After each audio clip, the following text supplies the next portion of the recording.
Le procès de Sean Diddy Combs pour trafic sexuel s'est ouvert cette semaine aux États-Unis. Les accusations sont lourdes, les témoignages choquants et l'intérêt médiatique est mondial. Voici ce qu'il faut retenir du premier jour d'audience.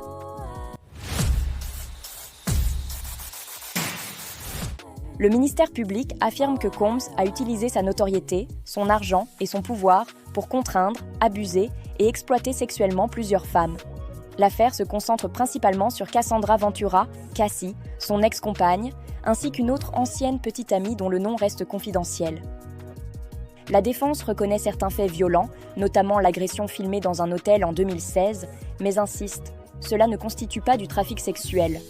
Selon ses avocats, le mode de vie de Diddy était consensuel, relevant de pratiques de type swinger. Israel Flores, agent de sécurité d'hôtel. Il a été témoin direct de l'incident de 2016 entre Diddy et Cassie, visible aujourd'hui dans une vidéo devenue virale. Il décrit un Combs au regard diabolique et Cassie avec un œil au beurre noir. Il a filmé une partie de la vidéo de surveillance avec son téléphone pour la montrer à sa femme, car il pensait qu'elle ne le croirait pas.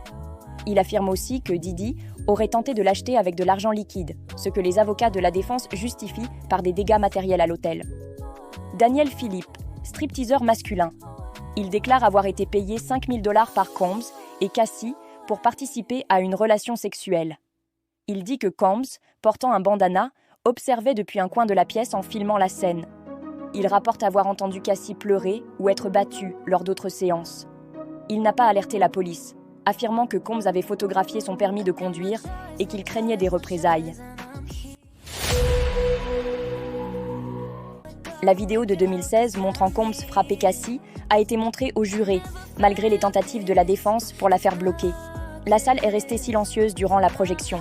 Des photos des blessures de Cassie et d'objets brisés dans la chambre ont été soumises au tribunal. Flores a précisé que Cassie avait refusé d'impliquer la police à l'époque et voulait simplement partir. Daniel Philippe évoque des sessions appelées « freak-off » pouvant durer de 1 à 10 heures, où Combs dirigeait ou filmait les interactions. Les salles d'attente du tribunal étaient pleines de journalistes, célébrités, curieux et partisans. Certains soutiens de Diddy estiment que les accusations sont exagérées. Cassie n'a pas encore témoigné, mais selon son avocate, elle se sent prête à le faire. Le témoignage de Cassie est très attendu. Il pourrait devenir un tournant majeur dans cette affaire. Le procès continue ce mardi matin, avec d'autres témoins et probablement de nouvelles vidéos ou preuves numériques. L'affaire Diddy n'en est qu'à ses débuts, mais les révélations du premier jour sont déjà glaçantes. Nous continuerons à vous informer sur chaque avancée majeure du procès.